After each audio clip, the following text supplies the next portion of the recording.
Radon is radioactive.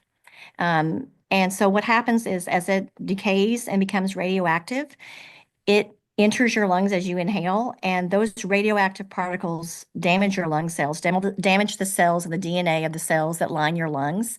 And over time, that leads to tumors and lung cancer. Hello, everyone, and welcome to your Indoor Air Podcast. My name is Kendra Seymour, and in case you didn't know, it's Radon Awareness Month. So we're going to be talking about what radon is, how it affects the air in our homes and our health, and what we can do about it. Now, stats in the US have 1 in 15 homes experiencing high levels of radon. And since we can't see it and we can't smell it, in most cases, we don't even know it's there unless we test for it. So if you're thinking, you know what, there's no radon in my area, I don't even have to worry about it. I've seen those government radon maps. I'm going to tell you after this conversation, you're going to be rethinking that because radon is an issue that can happen pretty much anywhere. So to talk about this important and sometimes overlooked topic, I'm thrilled to introduce Zan Jones. She is a certified radon measurement professional and vice president of marketing at Radonova. And she's on a mission to raise awareness about this topic.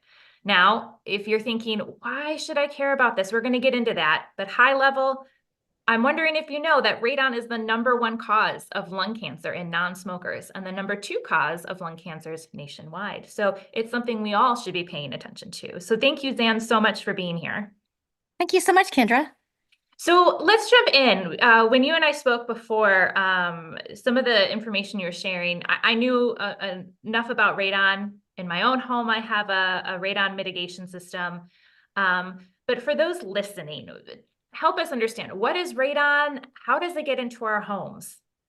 Yes, so radon is a gas that, as you mentioned, odorless, colorless gas, and it occurs from the decay of uranium in the soil around your house, or around an office building, around a school building, and then it seeps into your home through cracks in the foundation, through basement walls, through floor joints, through sump holes, and then as it seeps into your house, it becomes trapped, especially if you have an energy efficient home built after 1992, whenever we started building homes more energy efficient. So then the gas becomes trapped in our home where we inhale it. And over time, the long term, inhaling radon gas will cause lung cancer. So is this something that you only need to worry about if you have like a basement or a crawl space, or if you live in a certain area? Like who should be paying attention to this as a possible, exposure in their home? Yes, good question. And so radon gas does enter homes through basements because it's below the surface, it's below the ground. And so that is the first point of entry. But just because you don't have a basement does not mean you have radon in your home. As a matter of fact, every home has a little bit of radon. And there are some myths surrounding radon that, well, my neighbor tested for radon and their house was low, and so I don't need to test. And radon varies from home to home within the same neighborhood. It varies from actually apartment to apartment within the same complex and between the same building. So that's why it's important to test your home.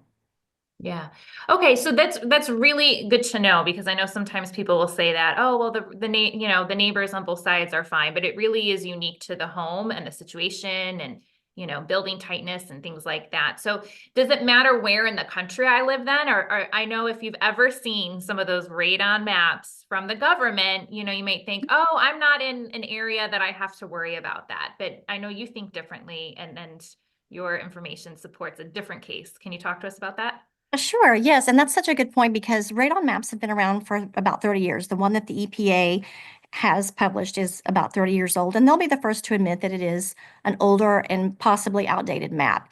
And what that shows is different areas around the country where radon has tested higher.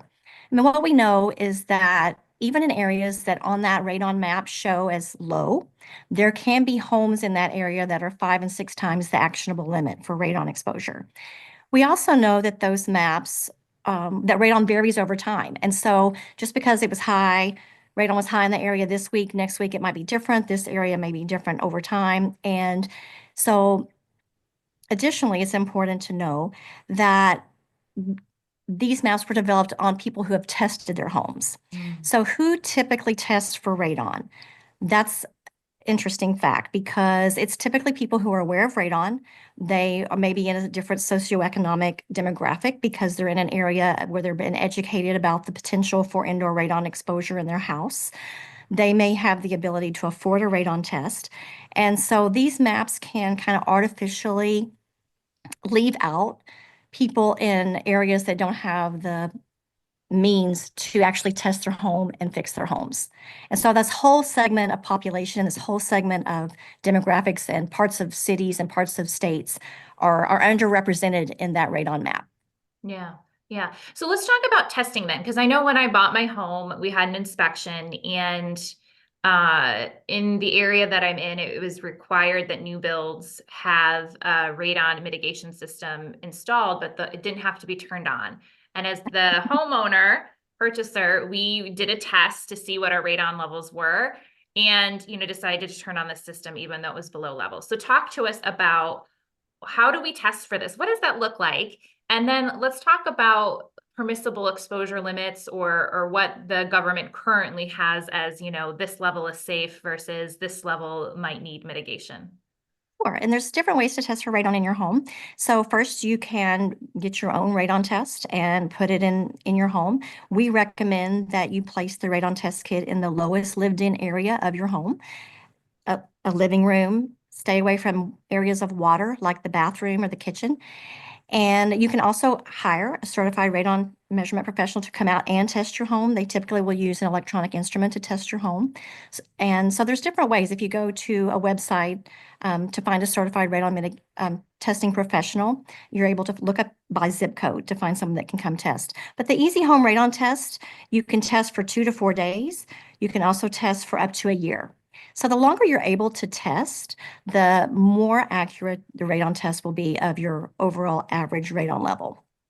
That's interesting. So, and we talk about that a lot when we talk about testing for other pollutants like mold exposure. Yes. The air in your home is changing, different time of day, different seasons, stack effect, and things like that all Yes. influence. But you're saying that even the short-term tests can give you a pretty accurate, or a glimpse into what might be going on?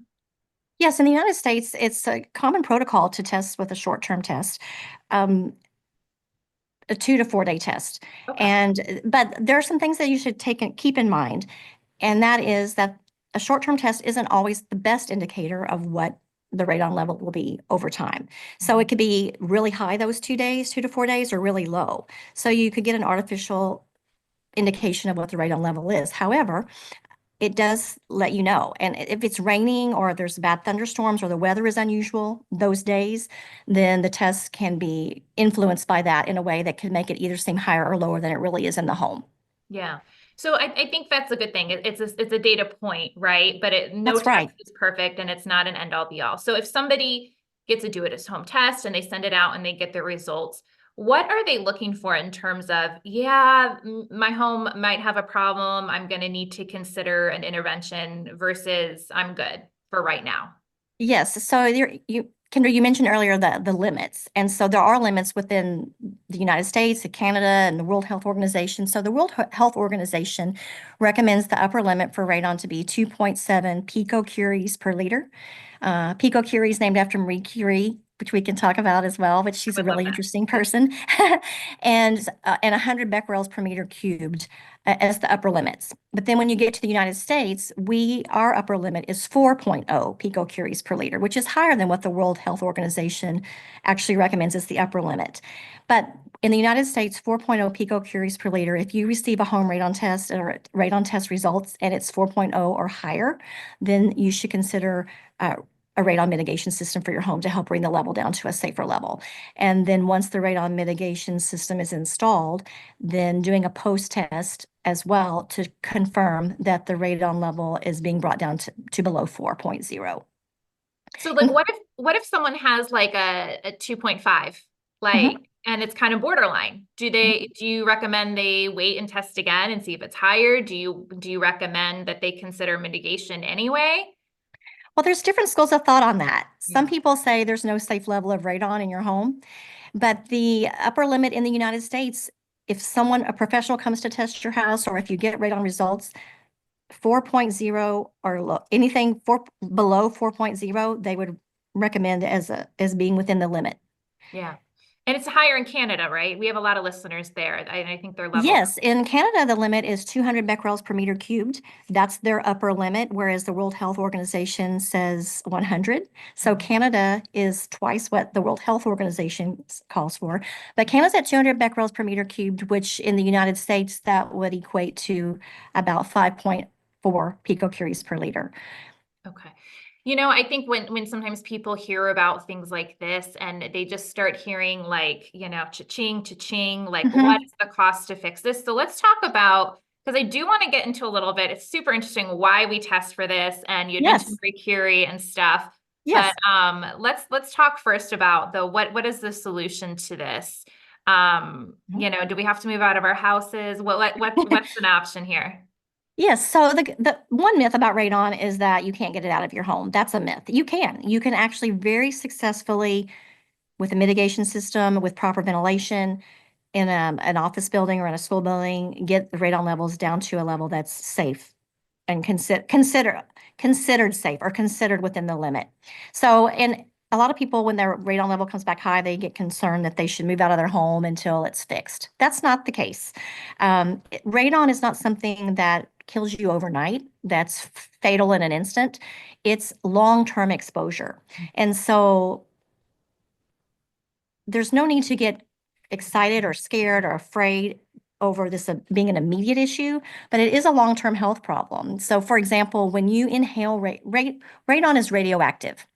And so what happens is as it decays and becomes radioactive, it enters your lungs as you inhale, and those radioactive particles damage your lung cells, damage the cells and the DNA of the cells that line your lungs.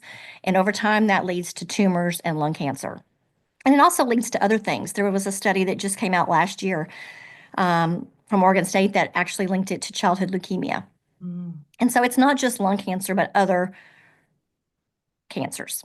Yeah, no, and I think that's like an important thing to understand is that, it's not something to panic over, but it is something to be aware of. And if you've lived in a home for a long time, my parents bought an older home from the 50s and they remodeled it maybe 10 years ago. And I happened to say, "Oh, are you guys getting a radon test?" Because they had lived in the house for 30, 40 plus years and hadn't at the time, and they did, and the levels were crazy high. And thankfully, they installed a mitigation system. But it was only because they were going to be remodeling that some of these conversations were coming up. So, if you're living in a home and you're like, "Oh, we've lived here forever, it's fine," it's worth checking out for sure. So, when it comes to the actual system, though, it's actually I'm going to say more affordable compared to something like mold remediation or whatever. Mhm. What is the basic principle behind how a radon mitigation system works? Can you just give us like high level?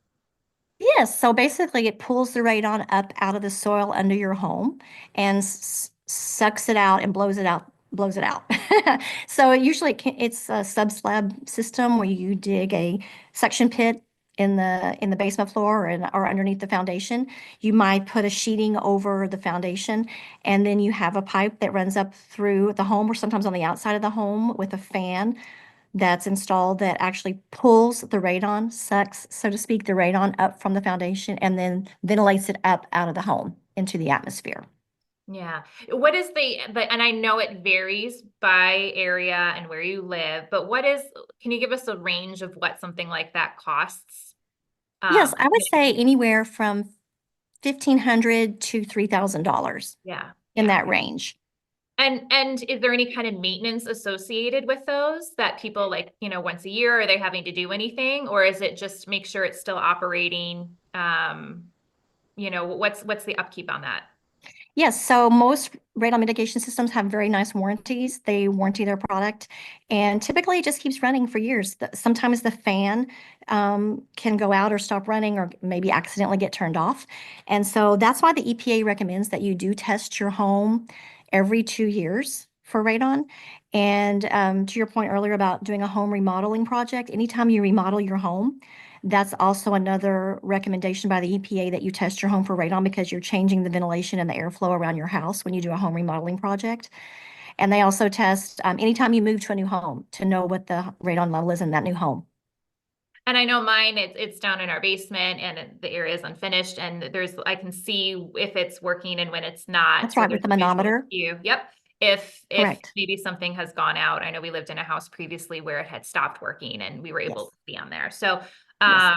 it's not a guessing game. And since we talked about the cost of the mitigation system, let's circle back for a moment. How much does like a typical at-home test cost? What are people looking at when it comes to purchasing that? Yes. So an at-home test costs anywhere from $25 to $60. And the way an at-home test works is you deploy the test in your home, you leave it there for 2 to 4 days, 90 days to a year, depending on the time frame. And then at the end of that time frame, it gets mailed back into a lab. And then the results are read in a lab and reported out to your homeowner. Yeah. So what we would recommend is most home tests will cover about 2,000 square feet, just to give you an idea of maybe how many you might want for your home. And so, like I said, test the lowest lived-in area of your home, but also test any room that you spend about more than 4 hours a day in. Maybe it's a home office, um, maybe it's the family room.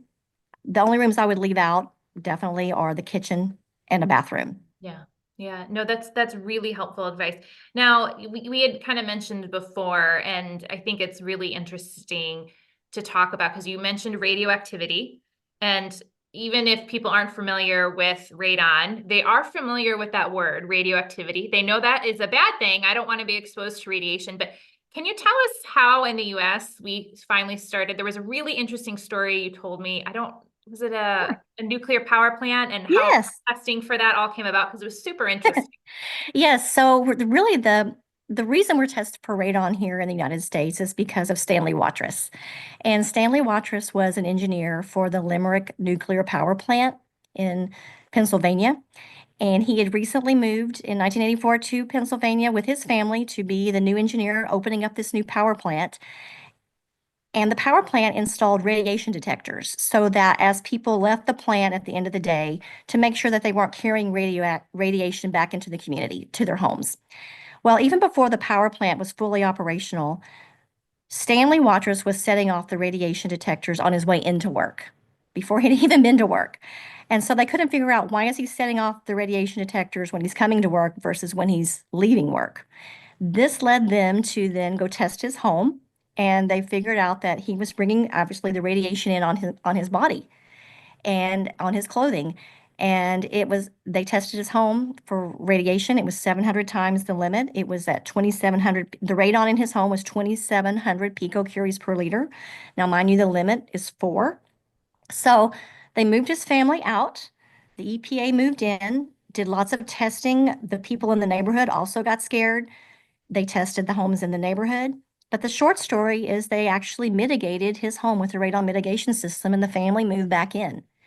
And as of 2015, the latest story I read, the family moved back in, and no one in the family, he had 3 kids, none of them had contacted lung cancer. So the radon mitigation system did its job. But Mhm. that's what brought radon to the forefront of home ownership. And in the 80s, the Surgeon General then announced that radon and announced it as a public health concern. And so that brought even more attention to it at a federal level. Yeah. But it's all thanks to Stanley. No, no, that is really interesting. I think sometimes we discover these things in a rather roundabout way, and it can have very important implications for the rest of us. So, I guess I'm grateful in that sense that that happened. But you also mentioned Marie Curie, and you mentioned Pico Curies, right? So talk to us Yes, about that because there's some history there that has led to how we talk about radon now. that's right. Marie Curie was the first female to win a Nobel Prize, and also the first person to win 2 Nobel Prizes in the field of chemistry and physics. And she discovered the elements radium and polonium. She's actually was originally from Poland. That's why she named the first element she discovered polonium. But radon is the gas that from the decay of radium. Radium is the solid and radon is the gas. And at the time when she discovered radium, it was this heralded as this wonderful and discovery. And they would put it in food, in toothpaste, in paint because it glowed in the dark and it was so pretty, gave off this beautiful green hue. And they even put it in watch dials if you so that the numbers on your watch would glow. And if you saw the movie The Radium Girls, you might have seen where they would paint their paintbrush and dip it in the radium paint between strokes, and they actually ended up getting radium poisoning and dying from that exposure. So, as a matter of fact, Marie Curie's body was buried in a lead-lined box because she was radioactive when she died, and her manuscripts are still radioactive today. They're kept in a lead-lined box in a library in France, and you have to go through and wear a lead vest and sign some papers to be able to view her radioactive manuscripts. But she was such Wow. an interesting lady because um, not only was she a pioneer in her field, a legendary in her field, but she closed her very profitable and very prestigious lab down during World War One. And she wanted to take mobile X-ray machines out onto World War One fields. And at the time, you could only get an X-ray in the hospital. And because she did not discover X-rays, someone else in her field discovered it, but it's in the same field of radioactivity. And she equipped trucks to have mobile X-ray units on them, and she would take them out onto the medical tents and onto the war fields to X-ray wounded soldiers so that they could be treated properly on the field. And before it was over with, she had 150 of these mobile X-ray units running around World War One war fields in France. And that's what she attributes to her death was this unprotected exposure to X-rays. Mm. Because, like, for example, an X-ray is when you get an X-ray, it's the same amount, it's radiation. And so 4 picocuries per liter exposure, which is the upper limit for radon, that's the equivalent of about 200 X-rays per year, just to Mm. give you a feel for the amount of radiation it has on your body. Wow. No, that is really interesting, and that like history there I always find fascinating, and how things are named and how they came to be. So we you talked about the radon gas, right? That comes off of radium, and that's what we're talking about when we talk about mitigation systems, removing that radon from our home. But I know that I've read some things about radon in the water. What's going on there? Yes, that's so interesting. We get a lot of questions about radon in water, and people are concerned that they are ingesting water. And there have been some studies that could link radon to stomach cancer. But what we have found is that there was a recent study done by the University of Calgary in Canada by Dr. Aaron Godarzi and his team. And it's linking radon in water actually to groundwater well holes. Mm. So the radon is coming into your home, not necessarily in the water, but because if you're on a groundwater well hole, or you have a well, then the casing around the pipe that goes down into the ground is where the radon is coming up through. And so whenever it comes into your house, radon normally is like in the vapors of the shower, the steam, or like if you flush the commode, or if you're cooking and boiling water. So it usually comes out in the aerosols because it is a gas. But if you are on a ground well water, then that's where they're linking radon through water. If you're on city water, it's not an issue. Mm. So is there a solution then if someone has a well and then they're in an area, their property has a problem with this? What do they do about that? So many people, and also to your point, so most of these places are also in rural areas. Most people Yeah. on well water are out in the country. They're not in urban areas, so they're further out. But test your home. Test your home for radon. See if if it's coming out in the air you're breathing in your home, and pursue it that way. There are other systems that can handle radon in water or can treat water in a way that can reduce the amount of radon that can then come through your house. So there's systems for that as well. Yeah.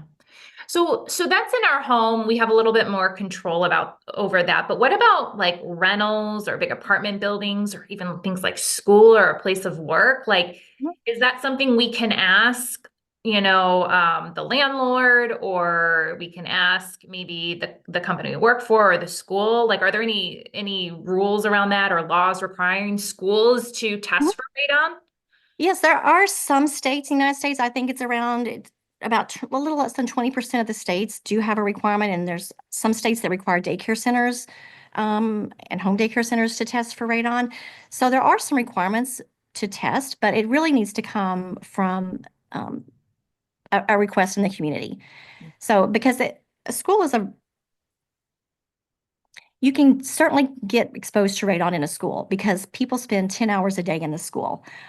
People that are teachers, faculty, staff, they could spend 10 hours a day for 20 years in the same school building and receive get lung cancer from radon in that area. So it's important to test schools, and it's important for our areas to know about the importance of testing schools. I know that there's a law that was passed a couple of years ago in Iowa. It's called the Gail Orcutt Law, and she was a teacher in the school district there for many years, and she attributed her lung cancer to being induced from radon from the school that she worked in. And so they were able to pass a law there that requires the schools to be tested every 5 years. Mhm. So there are requirements for that, but it's also good to know that um, people are working from home more as well. And there were even studies during the pandemic that showed that people are actually exposed to 20% more radon now because they were working from home. And it was kind of skewed towards the younger generation. Younger people and children are getting exposed more because they were going to school every day, or they were playing outside during the day, or playing sports during the afternoon. But now they're in their house all day. So younger people, high school students, college students, children are even now, I guess, getting the brunt of us having the ability to do more from home. Yeah. Well, and let's talk about that for a minute. Our children or even like our pets, if you have fur babies, like are Yeah. they more at risk for this, for Yes. exposure? Yes, there's a couple of schools of thought on the children, but essentially, yes. I mean, children have smaller lungs.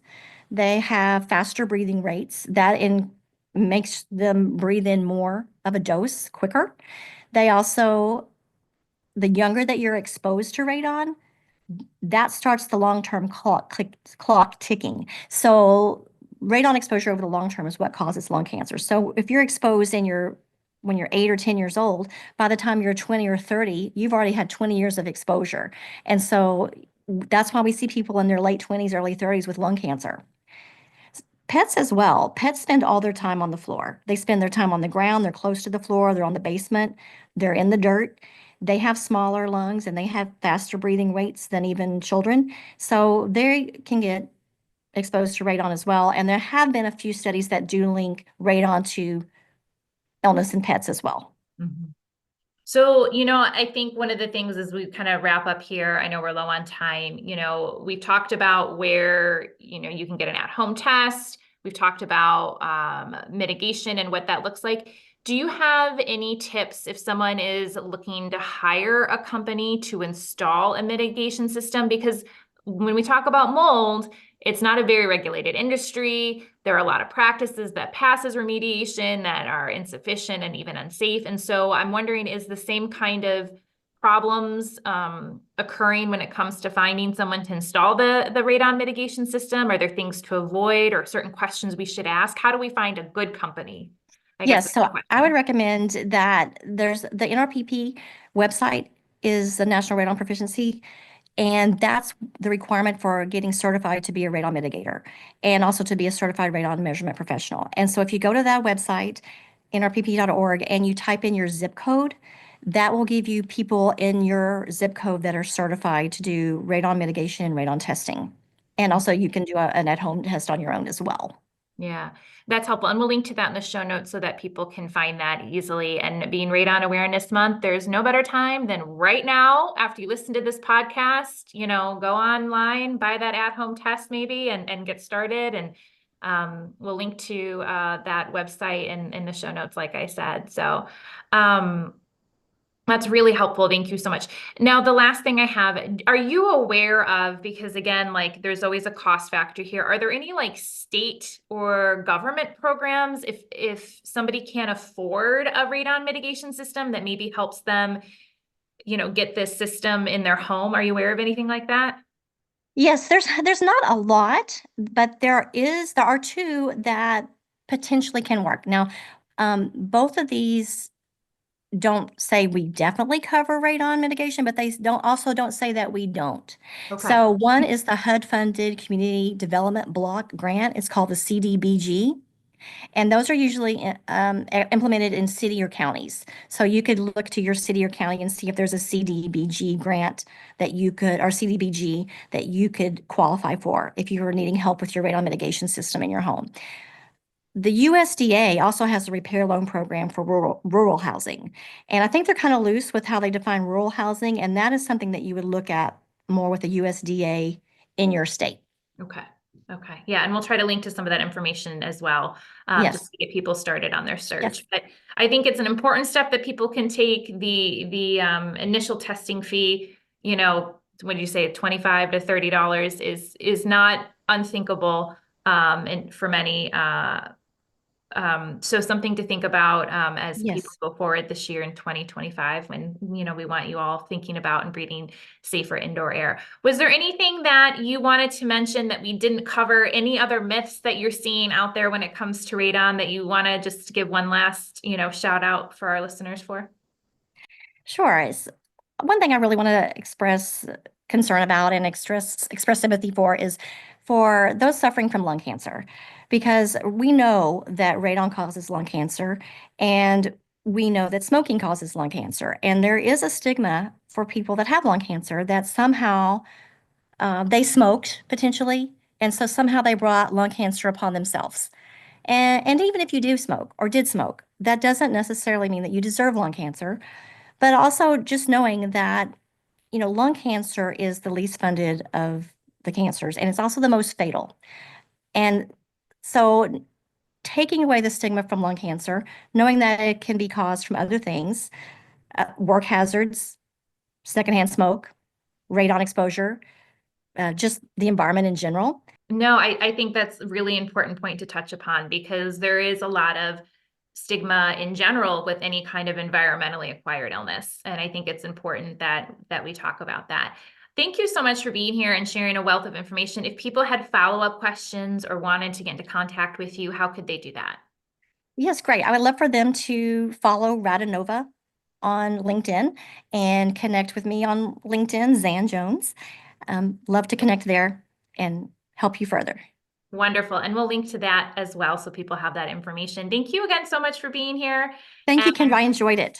yes, it's super important that we all think about this, and I love that we're kicking off the new year with such an important topic. So, for everyone listening, if you found this interview helpful, do me a favor. Head on over to changetheairfoundation.org and sign up for our newsletter if you haven't already. Not only do you get wonderful freebies, but you get great information like this directly to your inbox. Thank you so much, everyone. We'll see you next time.